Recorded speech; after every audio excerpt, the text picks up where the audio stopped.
தெலுங்கு யுகாதி பிறப்பு அது எப்படி இருக்கின்றது சொன்னால், ஒரு கோள்களுடைய ரிலேட்டிவ் பொசிஷன் எப்படி இருக்கிறது ஆகாயத்துல, அதை பொறுத்தது இருக்கும். ஆனால் இங்கிலீஷ் நியூ இயர் அப்படி இருக்காது. இன்னொன்று, இந்த நியூ இயர் பிறக்கும் போது நம்முடைய என்னென்ன வசந்த காலம் என்று சொல்வார்கள். பூக்கள் பூக்க ஆரம்பிக்கும். பூக்களாவே என்ன அர்த்தம்னா, ஒரு உற்பத்தி வருது. பூக்கள் தானே விதை, அப்புறம் தானே எல்லாமே செடி வருகிறது. அப்போ உற்பத்திக்கான ஆரம்பமே அந்த வசந்த காலத்தில் வருகிறது. அப்போ இயற்கையோடு சேர்ந்து நம்முடைய ஆண்டு பிறக்கிறது. டிசம்பர் மாதம் இங்கேயே பனி, அங்கெல்லாம் என்ன இருக்கும், வெறும் ஒயிட் ஷீட் தான் இருக்கும். வெளியில் மனுஷன் நடமாடவே முடியாது. அந்த சமயத்தில் முடியும் போது ஜனவரி 1 எப்படி அது புத்தாண்டா இருக்க முடியும்? எப்படி அவங்க பாரதியாருக்கு அன்றைக்கே தோணிருக்கு, ஒரு 100 ஆண்டுகளுக்கு பிறகு இந்த நாட்டை மோடி என்ற ஒரு மாமனிதர் ஆளப்போகிறார். அந்த சமயத்திலே வானை அளக்கக்கூடிய, விண்வெளியை ஆளக்கூடிய ஆற்றல் மிக்க நாடாக இந்த நாடு மாறும். அன்னைக்கு சொல்லியிருக்காரு, ஆரோட சொல்லியிருக்காரு. அவர்களுடைய குற்றச்சாட்டா இதுதான். எந்தெந்த சிலைகள் இங்க இருந்தது, இப்ப இந்த கோயில இந்த மாதிரி சிலை இருக்கு, இந்த உயரத்துக்கு இருக்கு, இத்தனை கிலோ இடம் இருக்கு, இந்த காலத்து சேர்ந்தா இருக்கும் என்று கருதப்படுகிறது. இதெல்லாம் இன்வென்டரியில் இருக்கணும். சும்மா ஒரு சிலைன்னு போட முடியுமா? அப்போ அதுக்கு மேட்சா தானே கொடுப்பாங்க. இல்லாட்டி நீங்க ஒண்ணே கொடுத்துருவானா? நீங்களா சொல்றீங்க தஞ்சாவூர் கோயில் சிலைன்னு, ஒண்ணுமே ரெக்கார்ட் கொடுங்கன்னு கேட்பான் இல்லையா? அப்ப இந்த பெண் தைரியமாக புகார் கொடுக்க முன்வராமல் இருந்திருந்தால் இந்த செய்தியை இருட்டடிப்பு செஞ்சிருப்பாங்க. எந்த அளவுக்கு தமிழகத்துடைய கல்லூரி வளாகங்கள் பெண்களுக்கு பாதுகாப்பு அற்ற நிலையில் இருக்கின்றது என்கின்ற வேதனை தரக்கூடிய ஒரு முகத்தை இந்த செய்தி நமக்கு காட்டுகிறது. கருப்பு முகத்தை.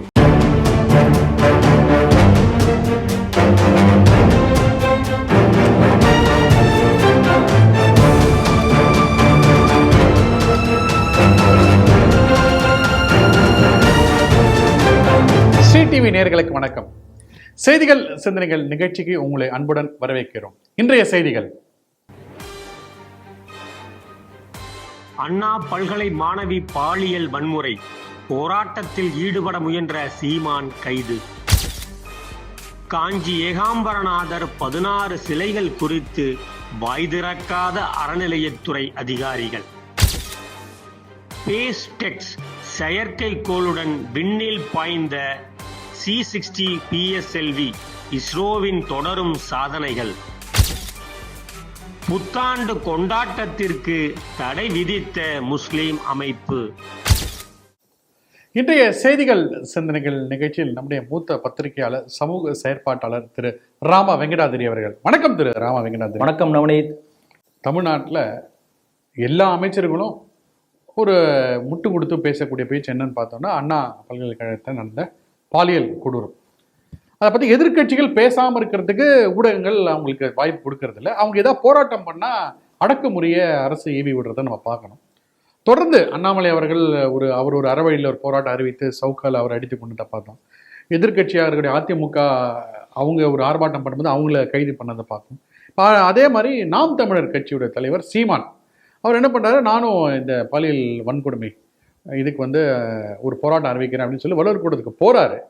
ஒரு கார் என்ட்ரு ஆகிறதுக்குள்ளேயே காவல்துறை அந்த காரை மடக்கி உங்களை கைது பண்ணிட்டோம் அப்படின்னு சொல்லுவோம். அதில் முக்கியமாக அவர் என்ன சொல்கிறாரு, நான் ஒரு போராட்டத்துக்கு போகிறேன், இந்த போராட்டத்தில் என்ன கருத்து வைக்க போகிறேன்றதுக்கு எனக்கு கருத்து உரிமை இல்லையே அப்படின்னு சொல்லி அவர் சொல்லியிருக்காரு. இந்த செய்தி நீங்கள் எப்படி பார்க்குறீங்க? இந்த செய்தியை பல்வேறு கோணங்களில் பார்க்கும்போது நமக்கு ஒவ்வொரு கோணத்திலும் பல்வேறு விதமான கருத்துக்கள், ஒவ்வொன்றுமே நமக்கு மனசு வேதனைப்படுத்தக்கூடிய, அதிர்ச்சி தரக்கூடிய கருத்துக்களாக தான் வருது. முதல்ல பாருங்க, ஒரு பல்கலைக்கழகத்தினுடைய மாநில அளவிலான அண்ணா யூனிவர்சிட்டி தான் ஹெட் எல்லா இன்ஜினியரிங் காலேஜுக்கு. கரெக்ட் இல்லையா நான் சொல்றது? அப்படிப்பட்ட தலைமையாக இருக்கக்கூடிய அந்த கல்லூரி வளாகத்துக்குள்ளார ஒரு இளம் பெண்ணுக்கு இப்படிப்பட்ட ஒரு அவமானம் ஏற்பட்டிருக்கிறது. அந்த அவமானம் ஏற்பட்டதுக்காக எஃப்ஐஆர் போடுறாங்க. அந்த முதல் தகவல் அறிக்கையை வெளியே கசிவிடப்பட்ட அந்த குடும்பத்தினர் அவமானப்படுத்தப்பட்டிருக்கிறார்கள். எவ்வளவு பெரிய கொடூரம் பாருங்க. இதுல பாருங்க, இதுக்கு முன்னாலேயே பாரதிதாசன் பல்கலைக்கழகத்தில் நம்முடைய மேதகு ஆளுநர் போகும்போது அங்கே ஆராய்ச்சி படிப்பு படிக்கக்கூடிய மாணவிகள் இதே போல எங்களுக்கு பாலியல் துன்புறுத்தல்கள் இருக்கு என்று சொல்லி ஒரு சில மாதத்துக்கு மேலே வந்திருக்குன்னு நினைக்கிறேன் இல்லையா? தொடர்ந்து இந்த செய்தி இல்லை, ஒரு மாணவர் கூட ஒரு புகார் கடிதமே கொடுத்தாங்க, அது பேப்பர்லேயே வந்திருந்தது.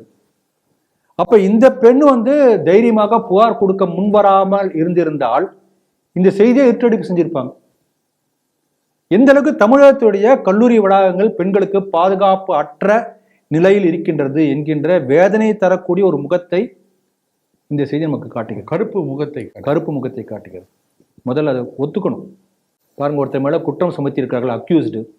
அவர் பேர் என்ன? ஞானசேகரன். அந்த ஞானசேகரன் திமுகவுடைய அந்த மாசேல அவர் வீட்டில் பிரியாணி சாப்பிட்டார் அப்படின்னு ட்வீட் வந்திருக்கு, போட்டோ போட்டிருக்காங்க. அவர் உதயநிதி பார்த்தார், அந்த கட்சி கூட்டத்தில் கலந்துட்டார், எல்லா போட்டோவும் இருக்கு. பல எதிர்கட்சிகள் அந்த புகைப்படத்தை வெளியிடுறாங்க. அதிமுக வெளியிட்டு இருக்காங்க. உடனே அமைச்சர்களை யார் வேண்டுமானாலும் போய் பார்க்கலாம், பார்க்கக்கூடிய எல்லாரை பற்றி விவரங்கள் தெரியுமா? அப்போ அந்த அளவுக்கு தான் மோசமா இருக்கா? யாரோ ஒரு அமைச்சரையோ, முன்னாள் விளையாட்டுத்துறை அமைச்சரையோ, இல்லை இந்நாள் துணை முதலமைச்சரையோ யாரோ ஒருத்தர் போய் பார்த்தா சும்மா பார்த்துட முடியுமா? நீங்கள் நானும் போய் பார்த்த முடியுமா? இல்ல, அந்த விஷயத்துல பார்க்கும்போது ஒருத்தர் உலகம் கோப்பை வென்றெடுத்தேன்னு சொல்லிட்டு முதல்வர் பார்த்த சம்பவம் கூட இருக்கு. ஆமா. அதனால அந்த அளவுக்கு இவங்களுடைய என்ன சொல்றது, பாதுகாப்புத்துறை கேள்விக்குறியா இருக்கின்றதா என்று ஒரு கேள்வி இருக்கிறது. அப்ப கட்சி பின்னணி உடையவர்கள் குற்றம் செயல் செய்யக்கூடியவர்களாக இருப்பார்கள், எல்லாம் தான் தப்பு பண்ணுவாங்க, அதெல்லாம் போய் இது பண்ண முடியுமா அப்படின்ற அமைச்சர் ரகுபதி வரை விளக்கம், தண்ணியில் விளக்கம். ஆகவே குற்றத்தை கட்டுப்படுத்த எங்களால் முடியாது, எங்களால் கையாளாகாத்தனத்தில் தான் நாங்கள் இருக்கிறோம் என்று சொல்வதை வெளிப்படையாக சொல்வது போல இருக்கிறதா, அல்லது கட்சியை கட்டுக்கோப்பாக குற்ற செயல் செய்யாமல் கட்சியில் உள்ள பொறுப்பாளர்களை கட்டுப்படுத்த முடியாமல் திணறுகிறதா, இல்ல கட்சி அப்படித்தான் இருக்கிறதா? இப்படிலாம் பல்வேறு கருத்துக்கள் நமக்கு வருது. நமக்கே தெரியும், திமுகவுடைய பேச்சாளர் பாஷா அவர்கள் எப்படி பெண்களை பத்தி விமர்சனம் செய்தது, அதுக்கு ஒரு பெரிய சம்மன் அனுப்பப்பட்டது கூட நம்ம பார்க்க வேண்டியது. ஆமா. இதுல பாருங்க, காவல்துறை அதிகாரி இன்னும் விசாரணை இப்பதான் நடந்துட்டு இருக்கு. மகளிர் கமிஷன் ஏற்றி வந்திருக்காங்க. ஹைகோர்ட் ஒரு கமிஷன் ஒன்று போட்டு 3 பேர் கொண்ட கமிஷன் விசாரணை இப்பதான் ஆரம்பிச்சுட்டு இருக்காங்க. நேற்றிலிருந்து ஆரம்பிச்சிருக்கு. அந்த விசாரணை ஆரம்பித்து அது ஒரு முடிவு போறதுக்கு முன்னாடியே காவல்துறை அதிகாரி ஒருத்தர் தான், ரெண்டாவது ஒருத்தர் இல்ல முடிவு பண்றார். அப்ப விசாரணையின் போக்கே ஒருத்தர் என்ற கோணத்தில் தான் நடத்தப்பட வேண்டும். இன்னொருத்தர் இருக்காரா என்று யார் அந்த சார் அப்படி கேட்கக்கூடாது. அப்ப நமக்கு சந்தேகம் வரவழைக்கிறது இல்லையா? இது நமக்கு இப்ப அண்ணாமலை அவர்களை பத்தி நீங்க சொன்னீங்க. அண்ணாமலை அவர்கள் ஒரு கவன ஈர்ப்பாக நான் நினைக்கிறேன். அவர் சாட்டையால் அடித்து கொண்டது அதுங்களை கிண்டல் பண்றாங்க. ஒரு விஷயம் பாருங்க, அண்ணாமலை போன்ற ஒரு ஹையஸ்ட் பொசிஷன் உள்ள ஒரு போலீஸ் அதிகாரி, ஒரு கட்சியுடைய மாநில தலைமையில் இருக்கிறவர், அதை பத்தி இவருடைய அந்த சம்பவத்தை பத்தி ஒரு டாக்டர் ஒருத்தர் ஒரு பதிவு போட்டிருந்தாங்க ஃபேஸ்புக்கில். அதை நான் படித்தேன். அவங்களுக்கு ஒரு பிரச்சனை, அதுக்காக போய் நமஸ்காரம் பண்ணணுமா, கோயிலில் போய் நமஸ்காரம் பண்ணி இந்த ஏதோ ஒரு கோயிலுக்கு போயிட்டு அதான் பரிகாரனுக்கு போய் கும்பிட்டு வாங்கன்னு சொல்லியிருக்காங்க. இவங்களுக்கு என்னன்னா, நான் ஒரு பெரிய டாக்டர், நான் எப்படி எல்லாரும் முன்னால் பப்ளிக் முன்னால் போய் நமஸ்காரம் பண்ணுறது, அந்த ஈகோ என்னை தடுத்ததுனால நமஸ்காரம் பண்ண முடியல, திரும்பி வந்துட்டேன். 2-3 முறை போயிட்டு அவருக்கு நமஸ்காரம் பண்ண மனசு இடம் கொடுக்கலையாம். அப்புறம் அடுத்ததா போய் மனசை மாற்றிக்கொண்டு நமஸ்காரம் பண்ண பிறகுதான் எனக்கு அந்த பிரார்த்தனை நிறைவேறியதுன்னு போட்டிருக்காரு. ஆகவே எனக்கே ஒரு சாதாரண டாக்டராக எனக்கே இப்படிப்பட்ட ஈகோ இருக்கும்போது, பொது வெளியில இப்படிப்பட்ட பிரபலமான ஒரு தலைவர் தன்னுடைய ஈகோ பத்தி கவலைப்படாம சாட்டையால் எடுத்துக்கொண்டார்கள் என்ன அர்த்தம்? தன்னை வருத்திக் கொள்கிறார். அது மட்டும் அல்ல, இதை போன்ற சகோதரர்களுக்கு ஏற்பட்ட பாதிப்பை சமுதாயத்துக்கு உணர்த்துகிறார். அதை நம்ம பார்க்கணும். அது அவ்வளவு ஈஸியா அந்த ஈகோ போகாது, அது சாதாரணமான விஷயம் இல்லை என்று போட்டிருந்தார். அதனால அப்படிலாம் இருந்தாலும் கூட, இந்த அளவுக்கு வந்தாலும் கூட இன்னும் இந்த அரசு ஒண்ணுமே அப்படி மெத்தனை போக்காவே ஒன்றும் கவலைப்படாம ஏதோ ஒண்ணுமே நடக்காதது போல அப்படிதான் அவங்க அரசுடைய இந்த இதை பார்த்தா இருந்தது. ஒரு கவலையே பட்ட மாதிரி தெரியல. இப்போ பாருங்க, ஹைகோர்ட் என்ன பண்ணியிருக்காங்கன்னா, ஒரு குழு ஏற்படுத்தி அந்த குழு தான் இந்த மாதிரி ஆய்வு செய்யும் என்று சொல்லியிருக்கிறார்கள். அதனால அந்த குழு சரியான வகையில அந்த ஆய்வு நடத்துகிறதா, இதெல்லாம் பார்த்து விட்டு ஒத்துழைப்பு தருகிறதா, இதெல்லாம் கவனித்து உண்மையிலே சரியான கோணத்தில் அந்த விசாரணை நடக்காவிட்டால் இதே ஹைகோர்ட் சிபிஐ விசாரணைக்கு இது கொண்டு செல்ல வேண்டும் என்று எதிர்பார்க்கிறோம். அப்படி நடந்தால் சிபிஐக்கு போனால் உண்மை வெளிவர வாய்ப்பு இருக்கிறது. இங்கே உள்ள குழுக்கள்லாம் எப்படி இருக்கும்னு தெரியும் நமக்கு, இங்கே உள்ள காவல்துறை அதிகாரிகளோ. அதனால சிபிஐ விசாரணைக்கு போனால் அன்றி இதுக்கு சரியான முழுவதும் வரக்கூடிய வாய்ப்பு மிக குறைவுதான். அந்த திசை நோக்கி நகருமா என்று பார்ப்போம். இது இன்னொரு கோணத்தில் நம்ம பார்க்கறது. நீங்க சொன்ன செய்திக்கு இப்போ நான் வரேன். இப்போ இவங்கெல்லாம் அந்த கருத்து சுதந்திரத்தை பற்றி பேசுறாங்க. இவங்களுக்கு என்னன்னா, இது நாள் வரைக்கும் இவங்க செய்த எந்த செயலுமே யாரும் எதிர்த்து கேள்வி கேட்டதே இல்லை. மீடியாவில் திமுக எது பண்ணாலும் 6 தான், 4 கூட கிடையாது. அப்படி இத்தனை இருந்தாச்சு. அதிமுக கூட வாயை திறந்து பேசவே மாட்டார் பழனிசாமி, பேசாம தான் இருப்பார். டீல் சீக்கிரம் டீல் இருக்கான்னு கூட பல பேர் கேட்டிருக்காங்க. இன்றைக்கு அதிமுக கடுமையாக எதிர்க்க ஆரம்பித்திருக்கிறது, எல்லா கட்சிகளும் எதிர்க்க ஆரம்பித்திருக்கின்றன. இது அவங்களால தாங்கிக்க முடியல. கருத்து சுதந்திரத்துக்கு அங்க அனுமதி இல்லை. இப்படிப்பட்ட ஒரு கேவலம் நடந்திருக்கு. ஆனா சொல்லக்கூட கூடாது. பாருங்க, அது விஜய் கட்சி ஒரு கடிதம் எழுதியிருக்காரு, அந்த பிரசுரத்தை கொடுக்கறது கூட தடுத்திருக்காங்க, கொடுக்க முடியாம. இன்றைக்கு இந்த சைமன் என்கின்ற சீமான் அவருடைய கருத்தை சொல்லக்கூட அனுமதி கொடுக்கல. டெல்லியில பாருங்க, கடந்த ஒரு ஆண்டுகளுக்கு மேலாக அந்த விவசாய புரட்சி போராட்டம், அந்த விவசாய போராட்டம் நமக்கே தெரியும், அந்த காலிஸ்தான் பின்னணியில் இருந்தா செயல்பட்டு கொண்டிருக்கிறார்கள். ஃபாரின் எலிமெண்ட்ஸ் இருக்கு, தேவையில்லாம போராடிட்டு இருக்காங்க, பிரச்சனை பண்ணிட்டு இருக்காங்க. இதெல்லாம் நமக்கு எல்லாருக்குமே தெரியும். இருந்தாலும் கூட மோடி அரசு நினைச்சிருந்தா கட்டுப்படுத்திருக்கலாம் இல்லையா? நான் பல முறை நாமளே ஸ்ட்ரீட்ல பேசியிருக்கோம். தேவையில்லா மென்மையான பூக்கு ஒரு லாங் ரோப் கொடுக்குறாங்கன்னு நம்ம சொல்லியிருக்கோம். ஆனால் ஹி பிலீவ்ஸ் இன் டெமோக்ராட்டிக் அந்த செட்டப். ஒரு ஜனநாயக ரீதியான ஒரு நாட்டில் எல்லோருக்கும் கருத்துரிமை, பேச்சுரிமை உண்டு. அப்ப அந்த கருத்து சுதந்திரத்தை மோடி கிட்ட நீங்க போய் கத்துக்கணும். இங்க ஒரு பெரிய வன்கொடுமை நடந்திருக்கிறது, ஒரு பெரிய ஆபத்து வந்திருக்கிறது பெண்களுக்கு. ஆனால் அதை பற்றி கூட யாரும் எந்த கருத்தும் சொல்லக்கூடாது என்று நீங்கள் தடுக்கிறீர்கள். Totally undemocratic. இது நம்ம கவனிக்கக்கூடிய முக்கியமான விஷயம். இப்ப என்ன சொல்றாரு, கடைசியா என்ன சொல்றாரு, இந்த பல்கலைக்கழக போராட்டத்திலே மாவோயிஸ்ட் அர்பன் நக்சல்கள், நகர்ப்புற நக்சல்கள் ஊடுருவி இருக்கிறார்கள் அப்படின்னு தமிழக உளவுத்துறை இப்ப தகவல் தெரிவிச்சிருக்கு. உங்களுக்கு என்ன சிரிக்கிறதா என்னன்னு தெரியல. ஏன்னா பாருங்க, இந்த ஸ்டான் சாமின்னு ஒருத்தர், அவர் ஒரு மாவோயிஸ்ட் கருத்துக்களுக்காக தான் இருந்தார். அப்புறம் அவருக்காக ஒரு மீட்டிங் நடந்தது, ஸ்ரத்தாஞ்சலி, நம்ம லயோலா காலேஜில். அதுக்கு இதே ஸ்டாலின் போய் கலந்துக்கிறார். இப்போ ஒருத்தர் அந்த சாய்பாபான்னு ஒருத்தர், மாவோயிஸ்ட் சாய்பாபா, பேராசிரியர் சாய்பாபான்னு, அவர் இறந்து போன இவர் போய் இரங்கல் தெரிவிக்கிறார். அப்ப தமிழக உளவுத்துறை இப்போ நான் சொல்றேன், ஒரு கருத்து கேட்கிறேன், தமிழக முதலமைச்சர் அலுவலகத்தில் மாவோயிஸ்ட் ஊடுருவிக்கிறார்கள் அறிக்கை கொடுக்குமா? அப்ப என்னன்னா, இந்த திசை திருப்புவதற்காகவோ அல்லது பழியை தூக்கி வேற இடத்துல போடுவதற்காக ஏதோ ஒரு முயற்சி நடக்கிறது. அதுக்காக புதுசா மாவோயிஸ்ட் கையில் இப்படிதான் நான் பார்க்கறது.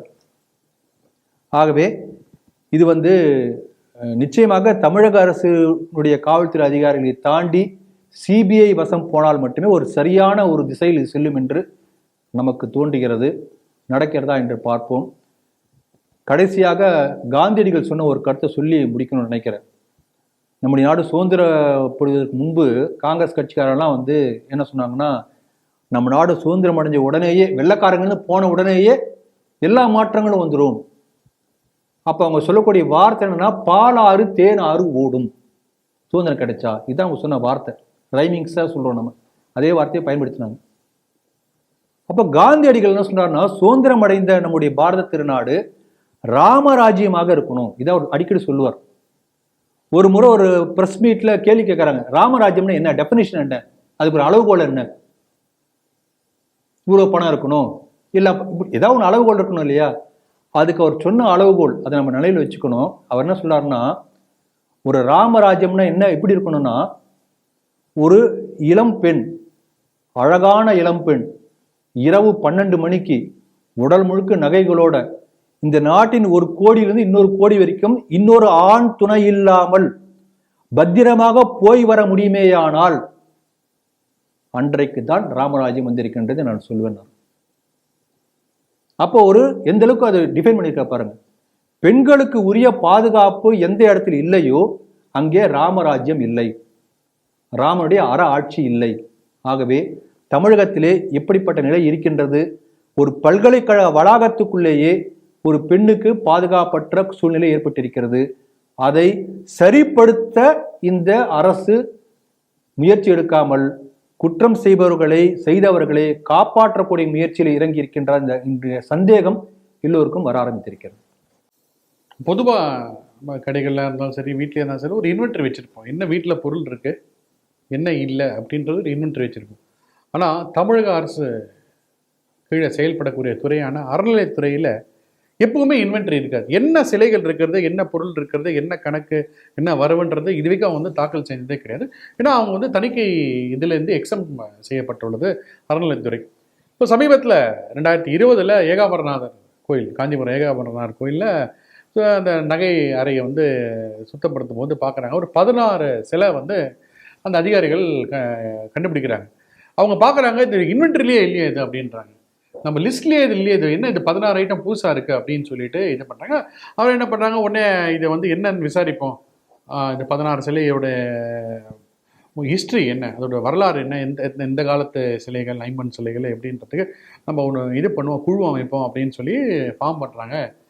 2024 ஆயிடுச்சு, இது வரைக்கும் அந்த 16 சிலைக்கான ஒரு மர்மம், ஒரு வரலாறு என்னன்றது தெரியாமல் இருக்குது. இந்த செய்தி நீங்கள் எப்படி பார்க்குறீங்க?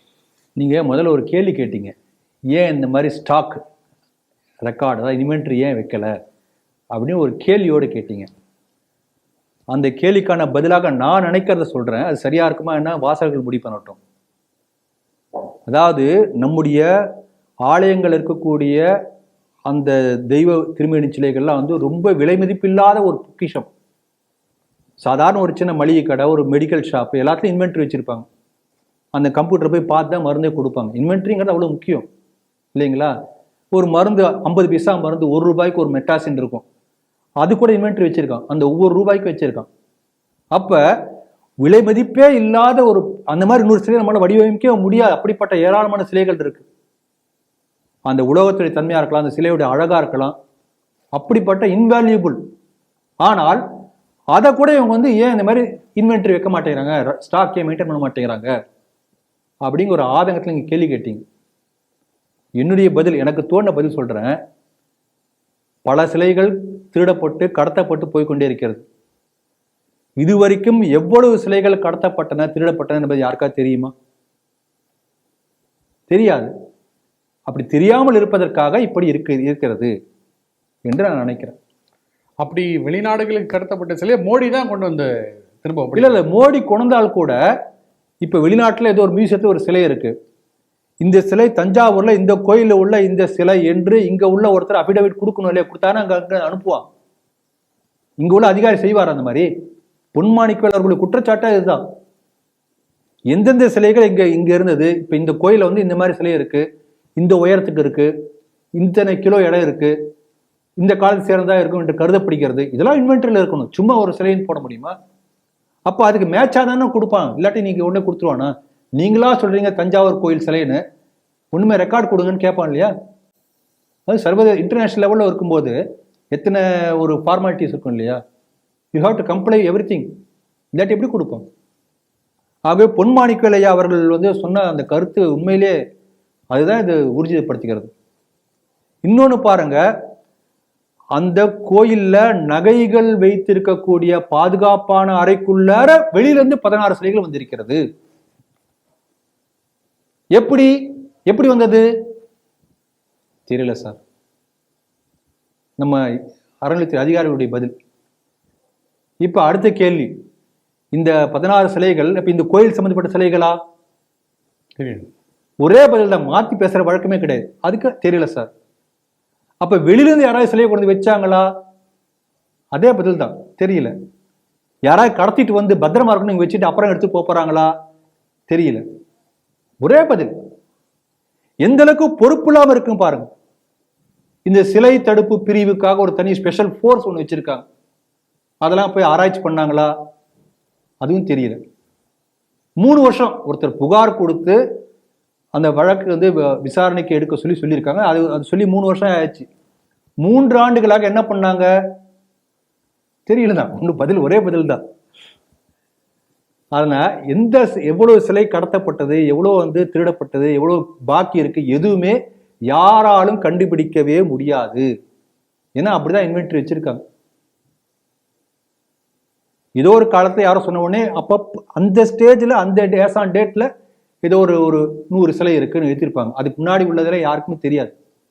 இதுதான் நிலைமை பாருங்க. நம்ம ஒரு இதுக்கு முன்னாடி CTVல ஒரு செய்தி படித்தோம், போன 2 வாரத்துக்கு முன்னால நினைக்கிறேன், 1 வாரம் முன்னால இருக்கும். கள்ளக்குறிச்சி மாவட்டத்தில் இதே போல அந்த கோயில் இருக்கக்கூடிய எல்லா இந்த மாதிரி பொருட்கள்லாம் காயலாங்கடிக்கு போயிருக்கு. உளுந்தூர்பேட்டையில, இந்த கோயில் இருக்கிறது கள்ளக்குறிச்சியில, உளுந்தூர்பேட்டையில காயலாங்கடிக்கு போயிருக்கு.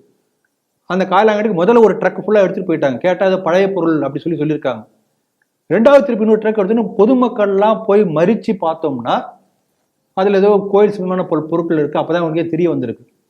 எங்க போட்டிங்கன்னு போனா உளுந்தூர்பேட்டையில ஒரு காயலாம் கிடைக்கும். அங்க போய் பார்த்தோம்னா அங்க ஒரு ஐயப்பன் சிலை இருக்கு, ஐம்பொன் சிலை. அப்ப எந்த அளவுக்கு வந்து அலட்சியமா இருக்கு பாருங்க. உடனே இதை பத்தி இந்த மாதிரி இவங்க சொல்லி அந்த ஈவோட்ட சொல்லியிருக்காங்க, புகார் எடுத்துக்கல. எந்த அளவுக்கு கோயில் பாதுகாப்பானதா இருக்கிறது அறநிலையத்துறை கையில புரிஞ்சுக்கணும். நம்ம போன வாரம் ஒருத்தர் ட்விட்டர்ல ஹிந்து முன்னணி ட்விட்டர்ல போட்டிருக்காங்க, பெரம்பலூர் பக்கத்துல பிரம்மபுரீஸ்வரர் கோயில்ல பர்தா அணிந்த ஒரு பெண் கர்ப்பகிரகம் வரைக்கும் வந்து போயிருக்காங்க. ஈவோட்ட ஒருத்தர் போய் புகார் பண்ணியிருக்காங்க, என்னங்க ஒருத்தர் பர்தா போட்டு வந்திருக்காங்க, சாமி கொண்டு வந்திருப்பாங்க. இந்த எல்லையை தாண்டி ஹிந்து அல்லாதவர் உள்ளே சில அனுமதி இல்லைன்னு போர்டு வைக்கணும். போர்டு வச்சிருந்தாங்களா தெரியல. அப்ப அதை தாண்டி உள்ள போயிருக்காங்களே, அலட்சியமா சொல்லியிருக்காரு. அப்ப கோயிலுக்கு என்ன பாதுகாப்பு? உண்மையிலே வந்து அவங்க வந்து கடவுள் பக்தியோட வந்து வழிபட போனார் வச்சுக்கலாமே, சாதாரணமா போகலாமே, ஏன் பர்தா போட்டு போனோம்? சந்தேகம் வருது இல்லையா? அப்ப அறநிலையத்துறை கையில நம்ம ஆலயங்களை ஒப்படைத்து விட்டு எந்த அளவுக்கு அறநிலையத்துறை பாதுகாப்பாக இருக்கிறது நாம பார்க்கணும். ஆகவே நம்முடைய தமிழ்நாட்டில் இருக்கக்கூடிய கோயில்கள் எந்த அளவுக்கு மோசமான நிலையில் இருக்கின்றது என்பதற்கு இது போன்ற செய்திகள் நமக்கு வந்து ரொம்ப வருத்தத்தை தருகிறது. நம்ம இந்துமணி வீரத்துறை அவர்கள் அழகா ஒரு வார்த்தை சொல்லுவார், அதே வார்த்தை சொல்ல வேண்டியிருக்கு. அறநிலையத்துறை கையில கோயில் இருக்கிறது என்பது எப்படி இருக்குன்னா, நம்முடைய வீட்டை பூட்டிட்டு சாவியை கொண்டு போய் திருடன் கையில கொடுத்துட்டு போற மாதிரி இருக்கு என்று சொல்லுவார்.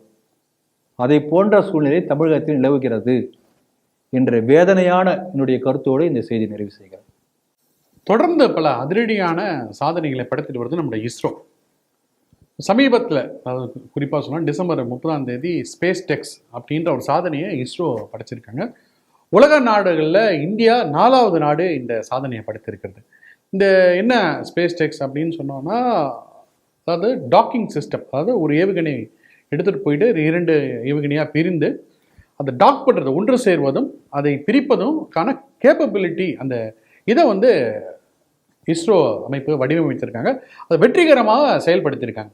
இது ஏற்கனவே சொன்ன மாதிரி 4வது நாடாக இந்தியா இதில் சேர்ந்தாங்க. இதனால ஒரு சாதனை மூலமாக விண்வெளி ஆராய்ச்சிகளை பல சேமிப்புகளை செய்ய முடியும் அப்படின்னு சொல்லி இஸ்ரோ சொல்லியிருக்காங்க. இந்த செய்தி நீங்கள் எப்படி பார்க்குறீங்க? இந்த செய்தி கேள்விப்பட்ட உடனேயே பாரதியாருடைய கவிதை எனக்கு ஞாபகத்துக்கு வந்தது. ஒரு கவிதையில் சொல்லியிருப்பாரு, வானை அளப்போம், கடல் மீனை அளப்போம், சந்திர மண்டிலத்து இயல் கண்டு தெளிவோம். பாரதியாருக்கு அன்னைக்கே தோணிருக்கு, ஒரு 100 ஆண்டுகளுக்கு பிறகு இந்த நாட்டை மோடி என்ற ஒரு மாமனிதர் ஆளப்போகிறார். அந்த சமயத்திலே வானை அளக்கக்கூடிய, விண்வெளியை ஆளக்கூடிய ஆற்றல் மிக்க நாடாக இந்த நாடு மாறும். அன்னைக்கு சொல்லியிருக்கார், ஆரோட சொல்லியிருக்கார். உடனே எங்கெல்லாம் சொல்லுவாங்க, என்ன மோடியா பெரிய மோடி சயின்டிஸ்டா, மோடி தான் பண்ணாரா, வாங்கல எங்களா இந்த இவங்க எல்லாம் பெட்டி தூக்கிட்டு வருவாங்க இல்லையா கேள்வி கேட்க. மோடி அவர்கள் ஆட்சி இருக்கின்ற காரணத்திலான இப்படிப்பட்ட சாதனைகள் செய்ய முடிஞ்சிருக்கிறது. நீங்களே ஆரம்பிச்சு சொன்னீங்க. சுமார் 30 ஆண்டுகளுக்கு முன்பாகவே நடந்திருக்க வேண்டிய சாதனை இது. வெளிநாட்டு அழுத்தங்களுக்கா, எதனால தெரியாது. எதுக்கு நம்பினாராயணனை கைது பண்ணாங்க? தொடர்ந்து பல சயின்டிஸ்ட், டாப் லெவலில் இருக்கக்கூடிய சயின்டிஸ்ட், இஸ்ரோல மற்ற அணு ஆராய்ச்சியில், விண்வெளி ஆராய்ச்சி பல சயின்டிஸ்ட் மர்மமான முறையில் பல ஆண்டுகள் இறந்து போனாங்க இல்லையா. இது வரைக்கும் அந்த கேஸை கூட யாரும் எடுத்து என்னன்னு கண்டுபிடிக்கல. அப்ப நம்ம நாடு வளர விடக்கூடாது என்பதற்காக எந்த அளவு பெரிய அழுத்தம் வெளிநாட்டிலும் வந்திருக்கிறது, குறிப்பா காங்கிரஸ் ஆட்சியில. ஆகவே 1966 வந்து இந்த சாதனை முதலாக அமெரிக்கா செய்கிறது. That is manual docking. அதன் பிறகு அன்மேன்டு டாக்கிங் ரஷ்யா செய்கிறது. பிறகு சீனா செய்து இப்ப நாம் செய்திருக்கிறோம். இது ரோபோட்டிக் அன்மேன்டு. இப்ப இதுக்கு என்ன சொல்றாங்கன்னா, ஸ்பேஸ் டாக்கிங் எக்ஸ்பெரிமெண்ட், இதுக்கு பேரு ஸ்பேஸ் டெக்ஸ், டிஇஎக்ஸ் போடுறேன், எக்ஸ்பெரிமெண்ட் இஎக்ஸ். நீங்க சொன்னது சரியா சொன்னீங்க. ஆகாயத்துல இப்ப செயற்கைக்கோள் அனுப்புறாங்க, அது பூமி சுத்தி வருது. இன்னொரு செயற்கைக்கோள் சுத்தி, 2 செயற்கைக்கோள் வேற இடத்துல சுத்தி வந்துட்டு இருக்கும். இப்படி இண்டிபெண்டன்ட்லி ஃபிளையிங் 2 ஆப்ஜெக்ட்ஸ், 2 தனித்தனியா பறக்கக்கூடிய 2 ஆப்ஜெக்ட்ஸ் ஒன்று சேர்ந்து திருப்பி பிரிய வைக்கணும். இப்படி செய்ய முடிஞ்சால் அது டாக்கிங் எக்ஸ்பெரிமெண்ட். இது எதுக்கு தேவைன்னா, இப்ப விண்வெளியிலேயே போய் தங்கி இருந்து அங்க ஆராய்ச்சி பண்றாங்க. இப்ப நம்ம பூமியில வந்து நமக்கு வந்து அந்த புவி ஈர்ப்பு விசை இருக்கிறது, சாப்பிட்டா தண்ணி உள்ள போகுது, இப்படி பேனா தூக்கி போட்டால் துப்புனு கீழே விழுது. அங்கே ஸ்பேஸ் அந்த மாதிரி விழாது, மிதக்கும். பேனா பிடிச்சின்னு அப்படி மிதக்கும். நம்ம உட்காந்தா கூட நம்ம ப்ரெஷர் கொடுத்தா உட்காரணும், நடந்தோம்னா பறக்க ஆரம்பிச்சிருவோம். அப்படிப்பட்ட அந்த ஈர்ப்பு விசையை தாண்டி சுற்றி தான் வர முடியும். அப்படிப்பட்ட சூழ்நிலையில் அங்கே செடி வளருமா, எப்படி சாப்பிட முடியும், பிபி எப்படி இருக்கும், இப்படி பல மருத்துவ ஆராய்ச்சி பண்ணுறாங்க. இங்கே பூமியில் கண்டுபிடிக்க முடியாத சில ஆராய்ச்சிகள் அங்கே போய் செய்ய முடியும். இது ஒரு பக்கம். இது தவிர இன்றைக்கு ஸ்பேஸ், அந்த ஆகாய வெளியை யார் ஆள்கிறார்களோ அவர்கள் கையில் தான் உலகம் கட்டுப்பாட்டில் இருக்கும். அப்போ அந்த வானவெளியில் ஒரு ஆராய்ச்சி மையம் இருக்கணும். அந்த ஆராய்ச்சி மையத்துக்கு இங்கிருந்து நம்ம போகணும். இங்கிருந்து நம்ம போகும்போது நம்ம என்ன பண்ணுறோம், அது தனியாக போயிட்டு இருக்கு, அங்கே போய் நம்ம அட்டாச் பண்ண முடியணும். அப்போ தான் அங்கே போய் நீங்கள் லேண்ட் ஆக முடியும். திருப்பி இன்னொருத்தர் திரும்பி வரார், அதை திருப்பி அட்டாச் ஆகி கீழே வரணும். அப்போ டாக் அன்டாக் இதை செய்ய முடிந்தால்தான் இந்த விண்வெளியில் ஒரு ஆராய்ச்சி மையம் நிறுவ முடியும். அப்போ இந்த முயற்சி இது வரைக்கும் 3 நாடுகள் வெற்றிகரமாக செஞ்சாச்சு. 4வதாக நாம் செஞ்சுருக்கோம். இதுக்கு என்ன கொடுத்துருக்காங்கன்னா பாரத் ஸ்பேஸ் டாக்கிங் டெக்னாலஜி. அது வந்து பாரத் டாக்கிங் சிஸ்டம் என்று கொடுத்திருக்கிறார்கள். இது ஒரு நாமளே இண்டிஜினஸ் டெக்னாலஜி, நாமே கண்டுபிடிச்ச டெக்னாலஜி. இதில் என்ன ஒரு குறிப்பாக கவனிக்கக்கூடிய விஷயம்னா, நான் பார்க்கறது இப்போ அமெரிக்காவில், ரஷ்யாவில் பல நாடுகள் ஏற்கனவே பெரிய பெரிய ஸ்கை லேப்லாம் கேள்விப்பட்டிருக்கோம். பெரிய பெரிய அந்த ஒரு பெரிய லிவிங் ரூம் இருக்கும், அங்கே பல பேர் உட்காந்துருப்பாங்க, போயிட்டு வருவாங்க. ஒரு 3 மாதம் 6 மாதம் தேவையான ஆக்சிஜன் எல்லாமே இருக்குங்க, ஃபுட் எல்லாமே அங்கே இருக்கும். அப்படிப்பட்ட பெருசாக உள்ள 2 சேட்டலைட் மாதிரி 2 ஸ்பேஸ் ஸ்டேஷன்ஸ் ஒன்றா சேரும் பிரியும் இதெல்லாம் பண்ணியிருக்காங்க. நாம் என்ன பண்ணியிருக்கோம்னா சின்னதாக 2 ஆப்ஜெக்ட் 2 சேட்டலைட் கொண்டு போய் 2ஐயும் ஒரு இடத்துல ஒரு குறிப்பிட்ட இடத்துல இப்படி சேர்த்து திருப்பி பிரிக்கிறது, அந்த வேலையை பண்ணியிருக்கோம். Docking experiment. இது என்ன பெரிய விஷயமானு கேட்குறீங்களா? பெருசாக பிரம்மாண்டமாக பண்ணியிருக்கான். நம்ம சின்னதாக 2 ஆப்ஜெக்ட் பண்ணுறோம்.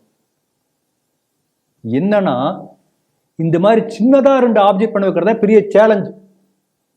பூமியில ஒரு 450-500 கிலோமீட்டர் உயரத்தில் பெரிய ஆப்ஜெக்ட் ஈஸியாக சேர்க்க வைக்க முடியும். நீங்கள் ரோபோ மூலம் தான் பண்ணி ஆகணும் எல்லாத்தையும்.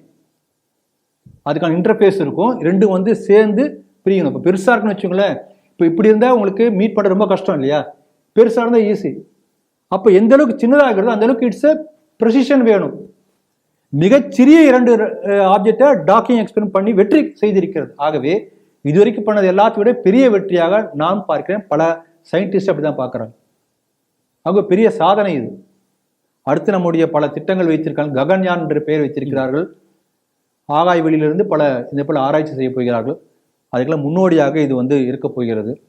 அதனால் ஒரு பெரிய வெற்றியை நம்முடைய இஸ்ரோ விஞ்ஞானிகள் செய்து காட்டியிருக்கிறார்கள். அவருக்கு நம்முடைய வணக்கங்கள், பாராட்டுதல்கள். அந்த இஸ்ரோ சயின்டிஸ்ட் அந்த ஒவ்வொரு வெற்றிக்கு பின்னால் அந்த கதையை நீங்கள் பார்த்தீங்கன்னா, இதை பற்றி நமக்கு தெரியல. இதுக்கு முன்னாடி சந்திரயான் பற்றிலாம் அந்த கதைகள் வந்தப்போ பார்த்த ஸ்டோரி. கிட்டத்தட்ட 3 மாதம் 4 மாதம் 5 மாதம் வீட்டுக்கே போகாமல் அங்கேயே டென்ட் அடிச்சு அங்கேயே சாப்பிட்றது, அங்கேயே தூங்குறது, அங்கேயே குளிக்கிறது, அங்கேயே அப்படி மாசக்கணக்காக இருந்திருக்காங்க. ஒரு பெரிய டீம், 100கணக்கான பேர் சயின்டிஸ்ட். அப்படி இருந்தால் அந்த சந்திரயான் வெற்றி கிடைச்சது. அதே போல் இதுக்கு பண்ணியிருப்பாங்கன்னு நினைக்கிறேன். ஏன்னா ஒரு சாதாரணமான காரியம் இல்லையா, அசாத்தியமான காரியம் இல்லையா? அதனால் அவங்களுடைய அர்ப்பணிப்புக்கு நம்முடைய வணக்கங்கள், வந்தனங்கள். அதனால் நீங்கள் ஒரு கடைசியாக முதல்ல ஒரு கேள்வி கேட்டீங்க, எந்த அளவுக்கு இது வந்து முக்கியத்துவம் வாய்ந்தது ஆரம்பத்தில் கேட்டீங்க.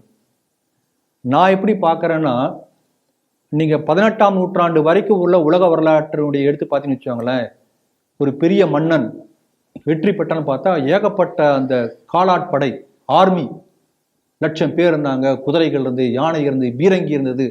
அப்போ எந்த அளவுக்கு ஆர்மி பெரிய ஸ்ட்ரென்த்தாக இருக்கோ அந்த அளவுக்கு அவனுடைய பெரிய சாம்ராஜ்யம் பறந்து விரிந்து வலிமையோடு இருப்பான். இது வந்து before 18th century. 19th century world history பார்த்தீங்கன்னு வச்சுக்கோங்களேன், யார்கிட்ட நேவி இருந்ததோ அவன் தான் உலகத்தை ஆண்டான். British navy. உலகத்தின் அசைக்க முடியாத கப்பற்படையாக பிரிட்டிஷ் நேவி இருந்த காரணத்தினால்தான் உலகம் முழுக்க அவன் பிடிச்சான் இல்லைங்களா? அதன் பிறகு 19ஆம் நூற்றாண்டுக்கு அப்புறம் பார்த்தா கொஞ்சம் மாற ஆரம்பிச்சாச்சு. 19, 20ஆம் நூற்றாண்டு பார்த்தீங்கன்னா இப்போ எல்லாம் ஏர் ஸ்ட்ரைக்கு தான்.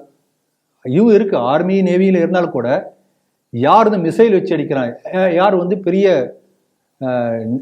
லேட்டஸ்ட்டு ஏர்ஃபோர்ஸ் வச்சுருக்கான், ட்ரோன். இதை இப்போ ஏர் ஸ்ட்ரைக்கிங் தான் இன்னைக்கு வந்து பெரிய கேப்பபிலிட்டி. அவங்ககிட்ட எது அந்த மாதிரி இருக்கும், அவன் தான் பெரிய வல்லமை, உலகத்தை ஆளக்கூடியவனா இப்போ உள்ள டெக்னாலஜி. ஆனால் ஃபியூச்சர் என்ன ஆக போகுதுன்னா, இங்கெல்லாம் இருக்க மாட்டேன், மேலே போய் உட்காந்து பூமிக்கு மேலே போயிடுவாங்க. ஸ்பேஸ் வார் பல ஹாலிவுட் படம்லாம் வந்துட்டு நம்ம பார்த்துருக்கோம். அப்போ அந்த ஸ்பேஸ் பூமிக்கு மேலே உள்ள வான்வெளியை யார் வந்து தன்னுடைய கைக்குள் கொண்டு வருகிறார்களோ அவர்கள் கையில் அந்த உலகம் இருக்கும். ஆகவே அந்த வானவெளியிலே கால் பதிக்க ஆரம்பித்திருக்கிறது இஸ்ரோ. அதனால வருங்காலம் அந்த வான்வெளியில் கால் பதித்தல் கை தான் இருக்கும். இன்றைக்கு நம்முடைய இதுக்கு முன்பு ஒரு பழைய செய்தி, அது சில மாதங்கள் முன்பு இஸ்ரோ என்ன பண்ணியிருக்குன்னா, ஆகாயத்தில் இந்த மாதிரி பல டம்மி செயற்கைக்கோளை வேஸ்ட்டாக போயிருக்கும். அந்த மாதிரி உள்ள செயற்கைக்கோளை இங்கேருந்து அடித்து அதை இது பண்ணியிருக்காங்க, கீழே வீழ்த்திருக்காங்க.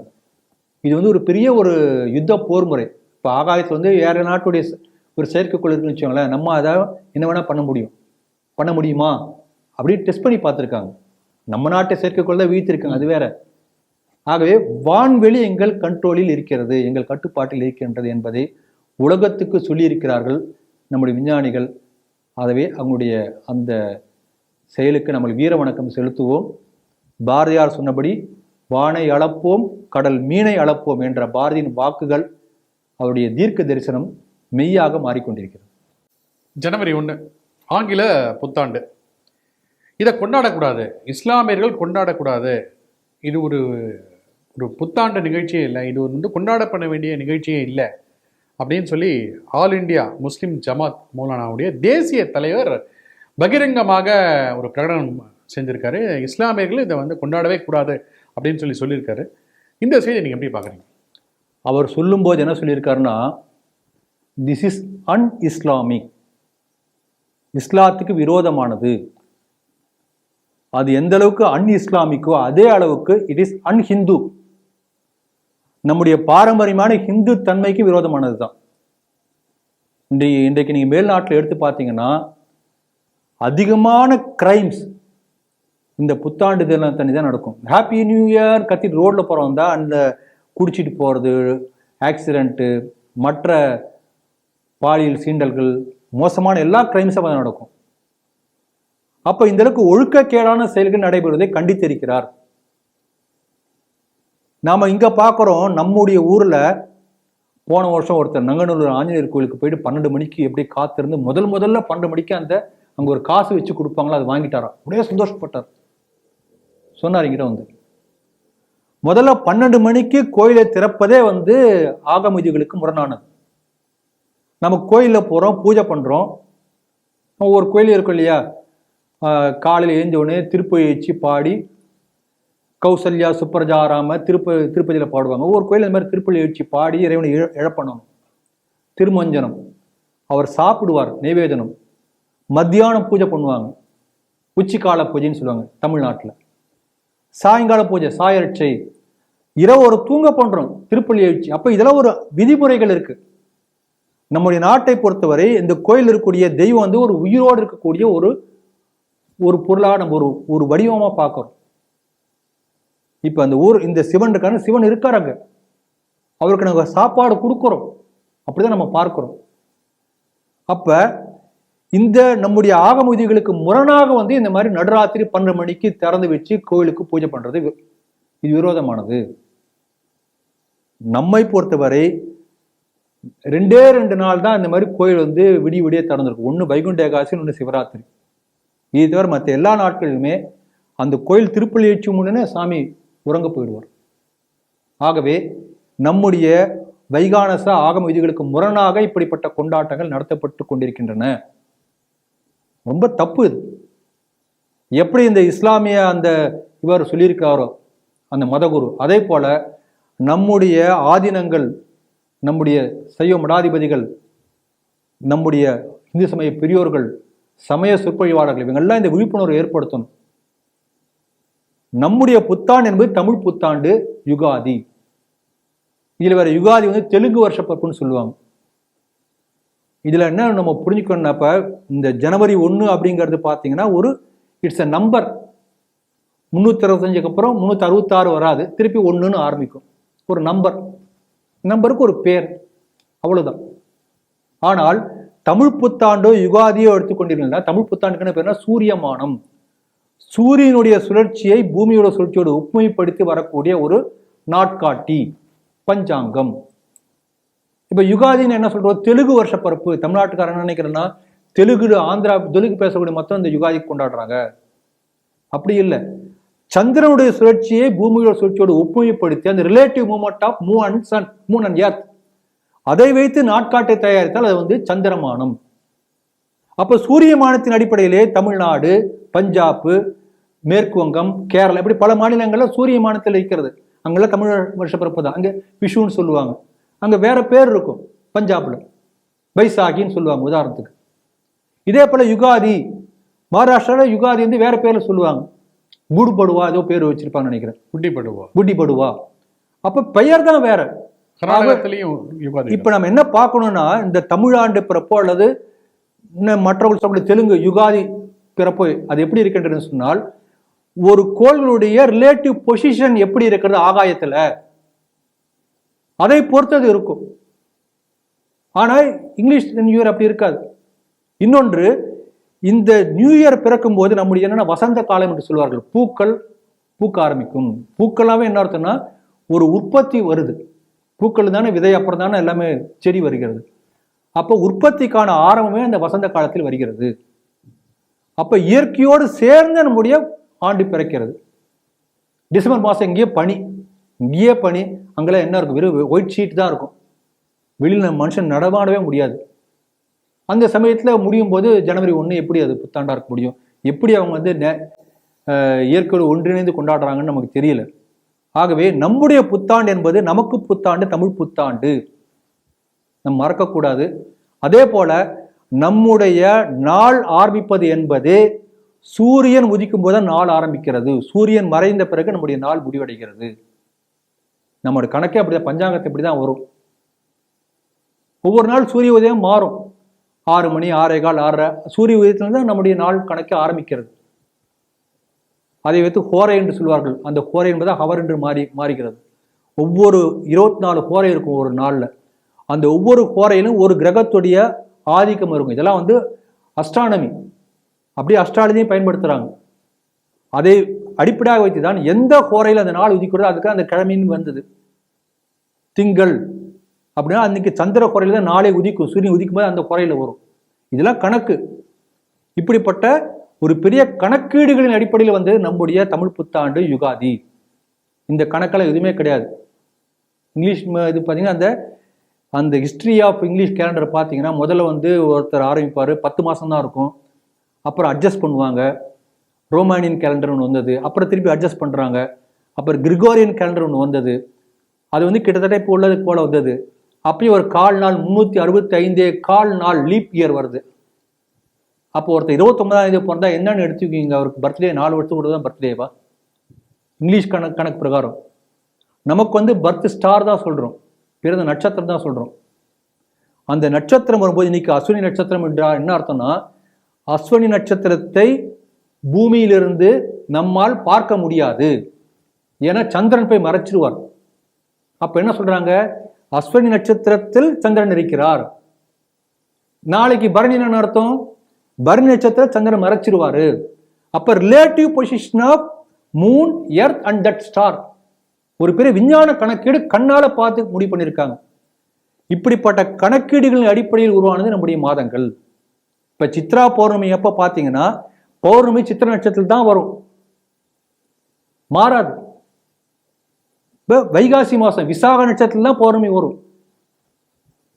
இப்படி ஒவ்வொரு மாதம் எல்லாத்தையும் கணக்கு போட்டு வச்சிருக்காங்க. ஒவ்வொரு கிரகம், ஒவ்வொரு ஸ்டார் எப்படி மூவ் ஆகும், எந்த ஸ்பீட்ல போகும். அப்ப சனியுடைய சுற்று வரக்கூடிய டைம் எவ்வளவு, குருவுடைய சுற்று வரக்கூடிய டைம் எவ்வளவு, ரெண்டு சேர்த்தா 60 ஆண்டுகளுக்கு ஒரு மாதிரி ரெண்டு ஒரே பொசிஷனுக்கு வரும். அப்ப 60ங்கிறது ஒரு ரெண்டு டாமினன்ட் பிளானட்ஸ். அப்ப 60 ஆண்டுகள், 5 ஆண்டுகள் சொல்லுது. எல்லாமே கால்குலேஷன்ஸ். அப்படி கணக்கீடுகளின் அடிப்படையில் நம்முடைய காலக்கணக்கு இருக்கிறது. பருவ சுழற்சியை மையமாக வைத்து நம்முடைய காலக்கணக்கு இருக்கிறது. நம்முடைய வாழ்வியலோடு ஒத்துப்போய் நம்முடைய காலக்கணக்கு இருக்கிறது. ஆகவே நமக்கு புத்தாண்டு தமிழ் புத்தாண்டு மற்றும் யுகாதி மட்டுமே. ஆனால் என்னுடைய வேண்டுகோள் என்னன்னா, இந்த விழிப்புணர்வை இன்றைய இளைஞர்களுக்கு, சமுதாயத்தில் உள்ளவர்களுக்கு எல்லோரும் புரிய வைக்கணும். 2வது, உங்க நண்பர்களுக்கு நீங்கள்லாம் போய் சொல்லுங்க. ராத்திரி 12 மணிக்கு போய் அந்த கடவுளை கும்பிடுவது என்பது ஒரு பெரிய பாவம்.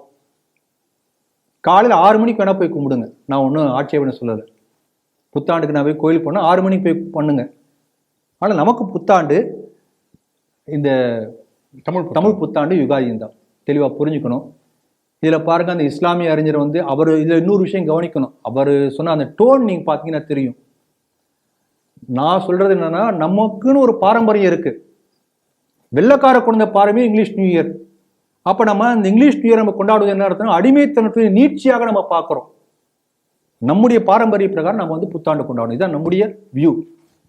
அந்த முஸ்லீம் கிளர்ஜியுடைய அந்த வியூ பார்த்தீங்கன்னா, அதை நீங்க கவனிச்சீங்கன்னா, அந்த ஃபுல்லாக படிச்சு பார்த்தீங்கன்னா தெரியும். அவர் என்ன சொல்றாருன்னா, எனிதிங் அன்இஸ்லாமிக் அவரால் டாலரேட்டே பண்ண முடியாது. How is intolerant towards this unislamic practices, அந்த டோனை பார்த்தா தெரியும். ஆகவே அதுவும் நம்ம இந்த செய்தி புரிஞ்சுக்க முடியும். ஒரே கல்ல 2 மாங்காய் சொல்லுவாங்க இல்லையா. இது நடுவில் காங்கிரஸ் வந்து பயந்து போய் ஒரு அறிக்கை விட்டுருக்காங்க. அவனுக்கு என்ன பயனா, இந்த இஸ்லாமிய மதகுரு சொன்னது அதை கண்டிச்ச மாதிரி இருக்கணும், அதை அடிச்ச மாதிரி இருக்கணும், பூசின மாதிரி இருக்கணும், அப்படி ஒரு சொல்லுவாங்க இல்லையா. அந்த மாதிரி அவருக்கு என்ன பயம்னா, இப்படி ஒரு சொல்ல போய் இந்துக்கள்லாம் ஒன்றாக சேர்ந்து போலரைஸ் ஆகி இந்துக்களுக்கு சாதகமாக இந்த கருத்து அமைந்து போய் இந்துக்கள்லாம் காங்கிரஸ் விலகி போயிடுவாங்களோ ஒரு பயம். அதுக்காக என்ன பண்ணுறாருன்னா, ஒரு பூசின மாதிரி மெழுகின மாதிரி ஒரு அறிக்கை விட்டுருக்காங்க. அதை நம்ம பார்க்க முடிஞ்சது. அதனால் இந்த கருத்தை வந்து எல்லோருக்கும் போய் சேரணும், குறிப்பாக இளைஞர்களுக்கு பல பேர் தெரியாது. எனவே இந்த கருத்தை ஸ்ரீடிவியினர்களை அனைவருக்கும் ஒரு பெரிய வேண்டுகோள், நீங்கள் வந்து இந்த கருத்தை உங்கள் நண்பர்கள் மத்தியில், உறவினர்கள் மத்தியில் சொல்லுங்கள். யாராவது ஹாப்பி நியூ இயர் சொல்லுவாங்க, மரியாதைக்கு நாமளும் சரி நன்றின்னு சொல்லிக்கலாம், புரிய வைக்க முயற்சி பண்ணலாம். ஆகவே விஸ்பர் கேம்பெயின் என்று சொல்வார்கள், செவி வழியாக சொல்லக்கூடிய இந்த செய்தியானது பல பேரை சென்று அடைய வேண்டும். அதே போல் 3 வீடியோக்கள் ஸ்ரீடிவியில் ஏற்கனவே போட்டிருக்கோம். பருவ சுழற்சியும் தமிழர் விழாக்களும் என்று ஒரு 30 நிமிஷம் இருக்கும் வீடியோ. அப்புறம் நான் சொன்ன இந்த கருத்துக்கெல்லாம் பஞ்சாங்கம் ஒரு அறிவியல் கண்ணோட்டம் என்று ஒரு வீடியோ ரொம்ப அழகாக இருக்கும், அனிமேஷனோட ரொம்ப அழகாக இருக்கும். எந்த அளவுக்கு வந்து நம்முடைய பஞ்சாங்கம் ஒரு அறிவியல் பெட்டகம் என்பதை அது அழகாக குறிப்பிடும். அதே போல் நள்ளிரவில் கோயில்கள் திறக்கக்கூடாது ஏன், இந்த 3 வீடியோக்களும் இன்றைக்கு திருப்பி ரீபப்ளிஷ் பண்ணியிருப்பாங்கன்னு நினைக்கிறேன் இந்த டைமில். ஆகவே அதையும் நீங்கள் வந்து லைக் பண்ணுங்கள், ஷேர் பண்ணுங்கள், கமெண்ட் பண்ணுங்கள், உங்கள் நண்பர்களுக்கு அனுப்புங்கள், தெரியப்படுத்துங்கள் என்று சொல்லி இந்த செய்தி நிறைவு செய்கிறேன்.